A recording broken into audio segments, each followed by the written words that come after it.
Welcome to the channel. Today we break down everything you need to know about Major League Baseball's looming labor battle. With the collective bargaining agreement nearing its expiration date, tensions between owners and players are rising, and the future of baseball could shift dramatically. Join me as we explore the key points, possible scenarios, and how this could impact the upcoming season. 1 year before the current labor agreement in Major League Baseball expires, the landscape of the sport is becoming increasingly uncertain.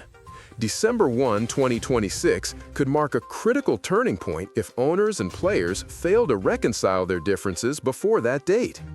Although there is always the possibility of reaching an early agreement, recent history suggests a much more tense path, with a likely lockout that would halt free agency and player transactions just as it did in 2021.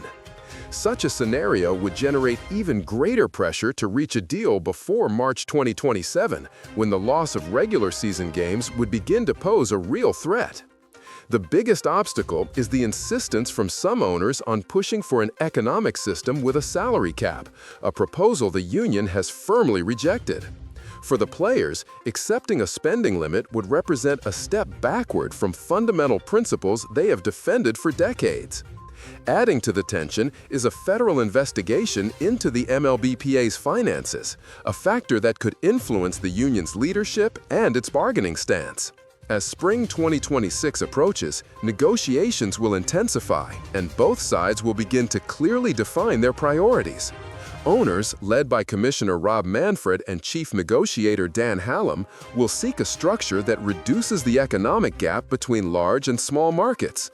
On the player side, the focus will be on improving conditions for younger athletes and preventing any measure that resembles a disguised salary cap. Meanwhile, uncertainty is already affecting the planning of several teams. While franchises such as the Yankees, Phillies, and Dodgers maintain their usual aggressive approach in free agency, others prefer to wait for a more stable environment before committing significant sums. Some executives have even structured contracts with the intention of keeping financial flexibility for 2027, when the new agreement will take effect. The debate over a potential salary cap will dominate public conversation, but it won't be the only central issue. Changes to on-field rules, adjustments to the revenue-sharing system, and the possibility of implementing an international draft will all play a role in a negotiation that promises to be complex and prolonged. With so many factors at stake, baseball faces a decisive year that could redefine its economic and competitive structure for the next decade. Thanks for joining me in this analysis of the upcoming labor battle in MLB.